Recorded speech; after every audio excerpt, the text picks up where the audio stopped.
명절 잘 보내셨습니까? 코로나 때문에 보고 싶은 가족들조차 만나기 쉽지 않은 명절이었습니다. 어르신들을 배려해서 만나러 가지 않은 것도 저는 사랑이고, 또 짧은 시간이라도 먼 거리 만나러 다녀온 것도 저는 동일한 사랑이라 믿습니다. 미국의 경우 작년 추수감사절과 신년을 전후해서 이 가족 간 감염으로 사랑하는 가족을 잃은 수많은 슬픈 사연들을 보면서 코로나가 지나가길 기다려 만나려는 분들이 많으시다는 것을 알기 때문입니다. 인간을 가장 약하게 만드는 것이 있다면 그것이 죽음이요, 또 그 죽음조차도 이기는 것이 있다면 그것이 사랑이라 말할 수 있지 않을까요? 만약 여러분의 인생에 있어서 마지막 순간을 알고 있다면 그 마지막 남은 하루를 무엇을 하며 보내시겠습니까? 아마도 자신에게 가장 의미 있고 소중한 사람들을 만나서 함께 보내지 않을까요? 오늘 우리가 읽은 이 본문의 이야기는 예수님의 지상사역 가운데 남은 마지막 몇 시간 동안의 이야기를 마치 그 시간만 클로즈업 하듯 자세하게 다루고 있는 내용입니다. 요한복음은 총 21장까지의 기록인데 그중 마지막 일주일의 이야기를 12장부터 20장까지 요한복음의 거의 절반가량의 분량을 차지하고 있습니다. 그 중에서도 오늘부터 시작되는 요한복음 13장에서부터 17장까지 다락방에서 제자들에게 전하신 말씀은 무려 5장이나 됩니다. 이 내용을 시간의 배열로 구분하면 6월절 전날 저녁 먹는 중에서부터 시작해서 밤에 겟세마네 동산에 가기까지 불과 서너 시간 혹은 너댓 시간의 이야기가 마치 전체 메시지 중에 정지된 느낌처럼 그 자세하게 소개하고 있는 것이 오늘 이 내용 아닐까요? 왜 사도 요한이 이 다락방 강화를 중요하게 생각해서 요한복음 4분의 1의 분량이나 채워서 말하고 있을까요? 저는 사도 요한이 시간 개념이 없어서 이렇게 기록하지 않았다 생각합니다. 사도 요한은 다른 복음서와 달리 이 글을 읽는 성도들에게 전하고 싶은 메시지가 있었습니다. 바로 예수님이 이 땅에 오신 궁극적인 목적은 우리를 위하여 십자가 대속 제물로 되기 위함이라는 것을 강조하기 위해 9장에 걸쳐서 그 6월절 마지막 일주일의 시간을 강조하고 있고, 그리고 동시에 예수님의 마지막 사역이 그 다음에 제자들이 어떻게 전수되었는지 이것을 자세히 강조하기 위해 5장에 걸쳐서 이 다락방 강화를 하고 있다고 생각합니다. 그런 측면으로 본다면 오늘부터 시작되는 이 다락방 강화는 한 말씀 한 말씀이 너무 중요한 메시지를 담고 있다, 이렇게 볼 수 있지 않을까요? 오늘 본문을 묵상하면서 저희 입장에서 또 새롭게 발견한 것이 있었습니다. 1절과 2절에 예수님과 마귀를 아주 절묘하게 비교해 놓은 대목입니다. 한번 다시 같이 읽어볼까요? 6월절 전에 예수께서 자기가 세상을 떠나 아버지께로 돌아가실 때가 이른 줄 아시고 세상에 있는 자기 사람들을 사랑하시되 끝까지 사랑하시니라. 마귀가 벌써 시몬의 아들 가룟 유다의 마음에 예수를 팔려는 생각을 넣었더라. 1절은 예수님의 이야기, 2절은 마귀에 대한 이야기를 하고 있지 않나요? 예수님은 자신이 세상을 떠나 아버지께로 돌아갈 때를 아셨는데 과연 이 마귀는 예수님이나 자신의 행동이 끼칠 미래를 알고 행동했을까요? 마귀가 가룟 유다의 마음에 예수를 팔려고 하는 생각을 넣었을 때 그 의도가 과연 성공했을까요? 하나님의 아들 예수를 제거하려는 이 마귀의 계획은 가룟 유다를 통해서 성공한 듯 보이나 사실은 저는 실패했다 생각합니다. 왜냐하면 예수를 십자가에 못 박아 죽게 함으로 하나님의 아들 예수의 사역을 더 이상 진행하지 못하도록 멈추게 하려 하였지만 오히려 그 일이야말로 주님이 반드시 이 땅에서 하셔야 하는 일, 그 일이었기에 사단은 예수님의 사역을 멈추게 한 것이 아니라 오히려 완성하게 만들었기 때문입니다. 아이러니하게도 마귀나 가룟 유다가 예수님의 일을 방해한 것이 아니라 도리어 돕는 꼴이 되고 말았던 것이죠. 미래를 알지 못하는 마귀의 한계를 철저하게 보여주는 통쾌한 사건이라 말할 수 있지 않을까요? 동시에 우리가 경험하지 못한 미래까지도 하나님의 주권하에 있다는 이 사실을 우리는 엄연하게 깨닫게 되는 것입니다.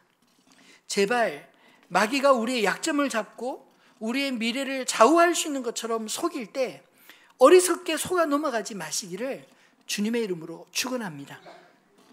예수님은 자기가 세상을 떠나 아버지께로 돌아갈 때가 이런 줄 아셨을 때 무엇을 하셨을까요? 1절에 보면 하반절에 세상에 있는 자기 사람들을 사랑하시되 끝까지 사랑하셨다라고 기록합니다. 예수님의 그 사랑을 보여주신 행동이 제자들 한 사람 한 사람의 발을 씻겨주는 것이었습니다. 예수님은 이 땅에서 남은 시간이 얼마 되지 않은 그 시점에 왜 이토록 소중한 시간에 제자들의 발을 씻기는데 사용하셨을까요? 그것은 오늘 이 사건이 예수님에게는 그만큼 중요하고 가치 있는 일이라는 것을 역설적으로 우리에게 말씀하고자 하는 게 아닐까요? 그런 의미에서 오늘 이 본문의 말씀을 통해 예수님에게 가장 의미 있고 소중한 시간에 행하신 이 제자들의 발을 씻기신 일을 통해 우리에게 들려주고 싶은 주님의 말씀을 저 여러분이 들을 수 있게 되기를 소망합니다. 예수님의 마지막 행동과 말씀은 마치 제자들에게는 유언과 같은 말씀이요, 동시에 주님이 제자들에게 끝까지 전하고 싶은 자신의 DNA를 전수해 주시는 그런 시간이 아니었을까요? 예수님의 DNA, 주님이 제자들에게 가장 전수해 주고 싶었던 자신의 가장 핵심된 복음은 무엇이었을까요? 저는 말씀 묵상하면서 그 첫 번째 DNA는 예수의 사랑이라고 믿습니다. 오늘 본문 1절이 그것을 우리에게 보여주고 있지 않습니까? 예수님은 자신의 인생의 맨 마지막에 제자들을 사랑하시되 끝까지 사랑하셨다라고 말씀합니다. 예수님이 이 땅에서의 자신의 마지막 시간을 알고 있었다는 것은요, 그 순간만 아니라 그렇게 이어질 시간들을 다 아신다는 것 아닐까요? 만약 여러분 같으면 이 세상에 남은 마지막 하루, 아니 몇 시간을 어떻게 보내시겠습니까? 예수님은 그 몇 시간을 사랑하는 제자들과 함께 그들의 발을 씻기시고 그리고 그들과 성만찬을 나누시면서 당신을 기억하도록 말씀하셨습니다. 그러면 정말 제자들이 마치 부모가 자식을 어린 아기를 사랑하듯 그 사랑스러운 마음으로 그 발을 씻기신 것일까요?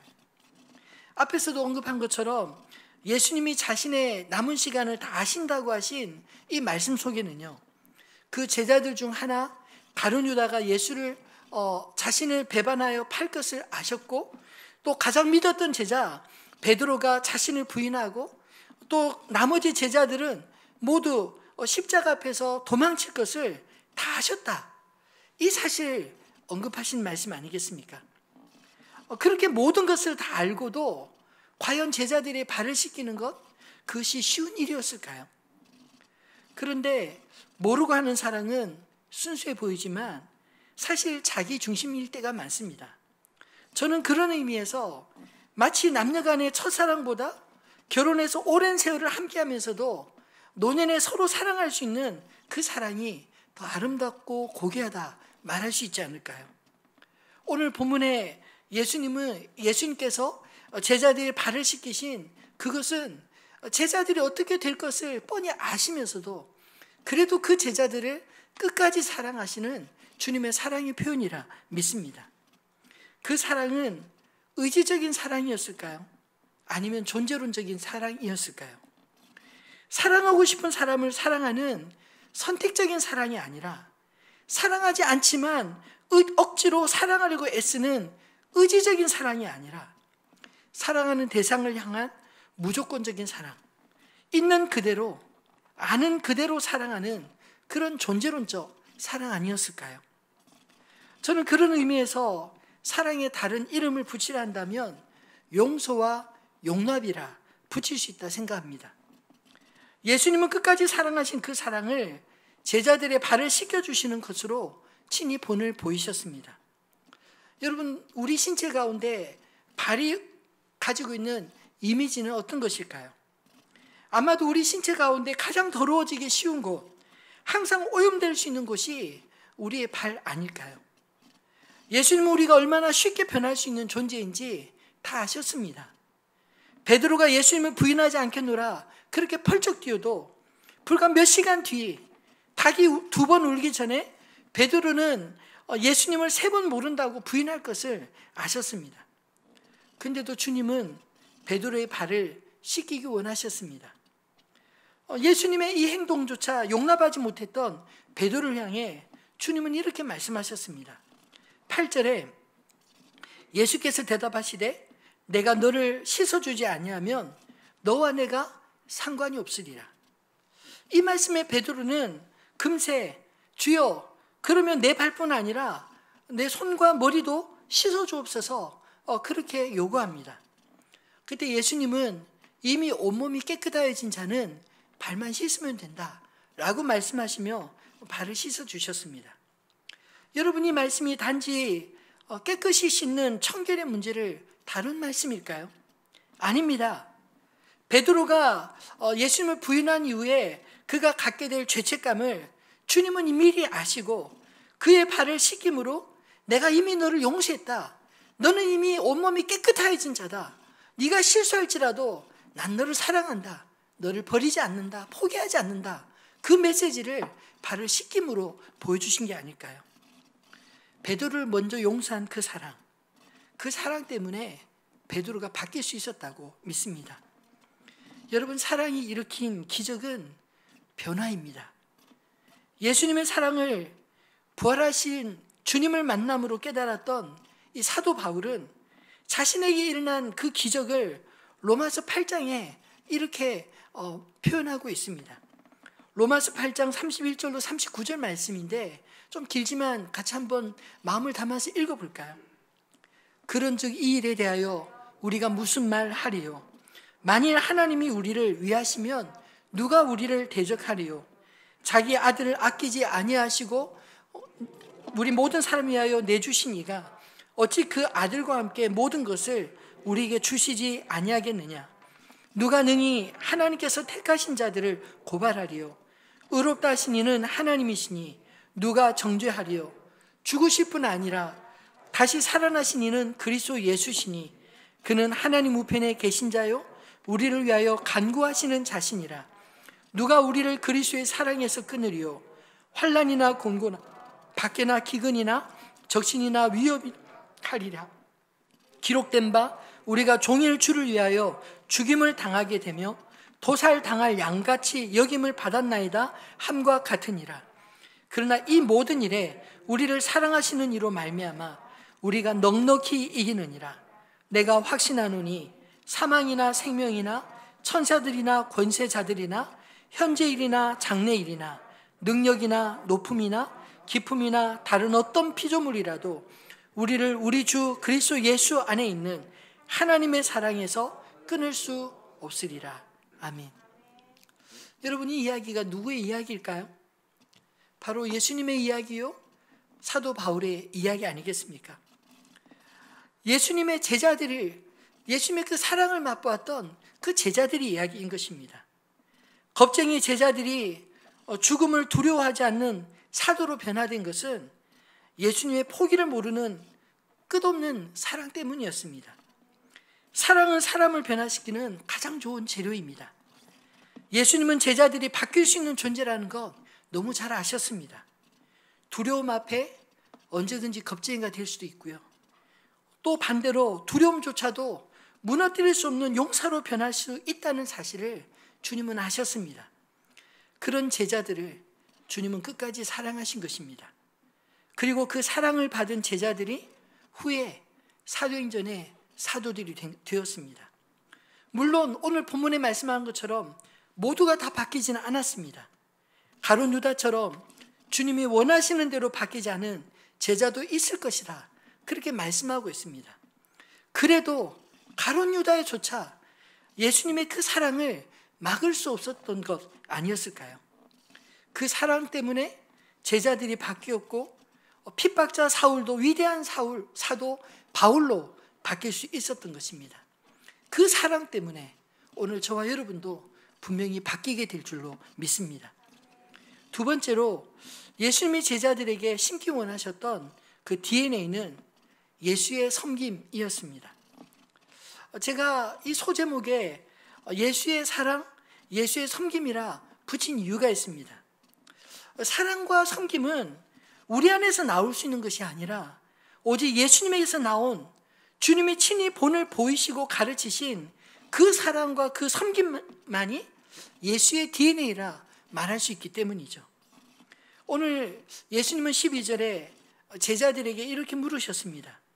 내가 너에게 발을 씻긴 이 행한 것을 너희가 아느냐? 여러분, 아무것도 본 것이 없이 새로운 것을 그냥 들은 대로 행하는 것 얼마나 어려운지 모릅니다.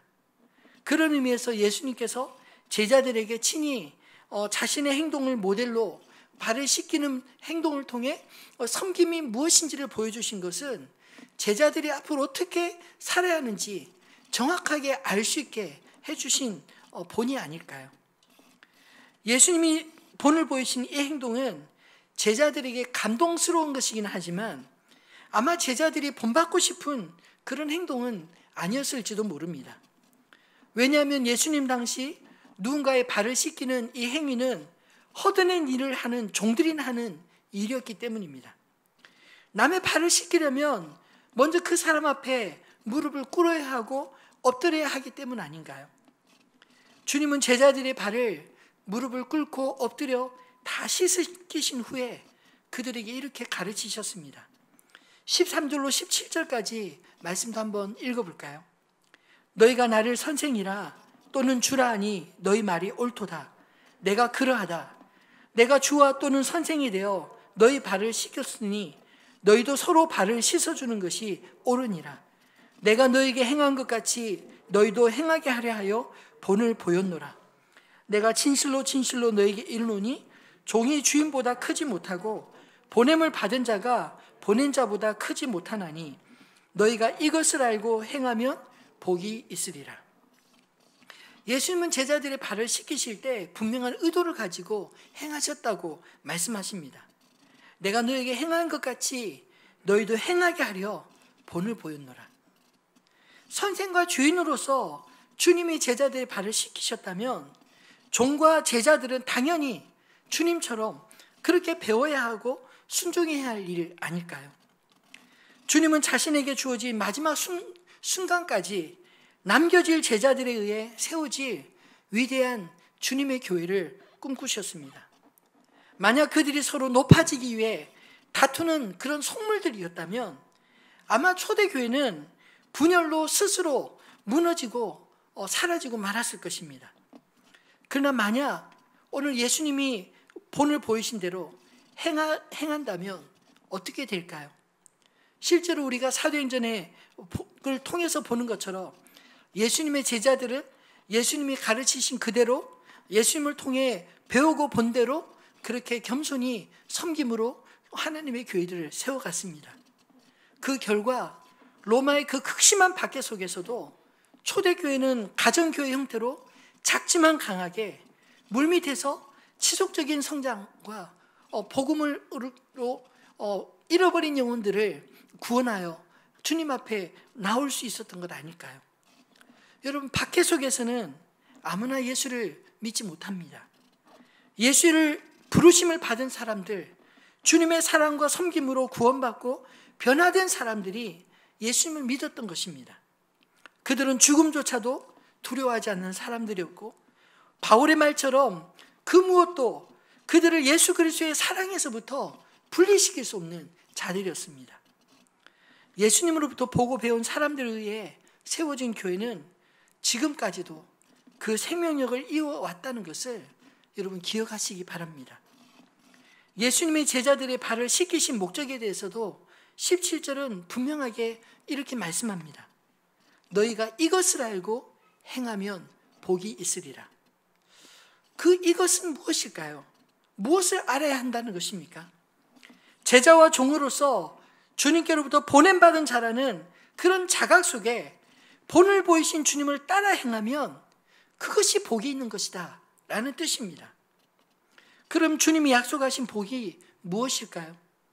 우리가 생각하는 그런 물질적인 복, 그런 장수의 복, 이런 것이 아니라고 생각합니다. 오히려 마음의 행복과 기쁨, 평안, 그리고 형통한 복, 그런 것들이 아닐까요? 부활하신 예수님을 만난 후에 제자가 된 바울은 예수님이 행하신 세족식의 자리에 있지 않았습니다. 예수님이 행하신 성찬의 자리에 함께 있지 않았습니다. 그러나 그는 다른 제자들을 통해 듣고 배우고 부활하신 예수님을 만남으로 깨달았습니다. 바울이 자신의 지식과 육신의 배경을 다 버린 것은 이 복을 알았기 때문 아니었을까요? 고린도전서 9장 18절로 19절에 사도 바울은 이 복을 이렇게 설명합니다. 그런즉 내 상이 무엇이냐? 내가 복음을 전할 때 값없이 전하고 복음으로 말미암아 내게 있는 권리를 다 쓰지 아니하는 이것이로다. 내가 모든 사람에게 자유로우나 스스로 모든 사람에게 종이 된 것은 더 많은 사람을 얻고자 함이라. 바울이요, 예수님을 만나기 전에는 정말 세상에서 자랑할 것도 많았고 가진 것들도 많았던 사람이었습니다. 그럼에도 불구하고 만족할 줄 모르고 더 높은 곳을 향해 가기 위해 예수 믿는 자들을 희생양 삼아 핍박했던 그런 사람 아니었나요? 그런 그가 예수를 만나고 난 이후에 변했습니다. 자신이 추구했던 복이 아니라 예수 안에서 사랑하고 섬김으로 하나님의 뜻이 이루어지고 잃어버린 영혼이 돌아오는 것을 바라보는 것, 그것이 진정한 복임을 알아버린 것입니다. 그래서 이렇게 고백할 수 있는 자가 되었습니다. 그러면 반대로 이 모든 것을 알면서도 행하지 않으면 어떻게 될까요? 말씀을 뒤집어 보면 알고도 행하지 않으면 복이 없도다, 이렇게 되지 않겠습니까? 이 말은 마음에 결코 평안이 없고 그리고 마음에 행복이 하지 않고 여전히 불편할 것이다, 이런 뜻입니다. 여러분들도 경험해 보신 적 없으신가요? 뻔히 예수님의 뜻을 알면서도 이런저런 핑계로 미루고 하지 않았을 때 마음이 얼마나 불편하고 힘들었는지 여러분 경험해 보시지 않았습니까?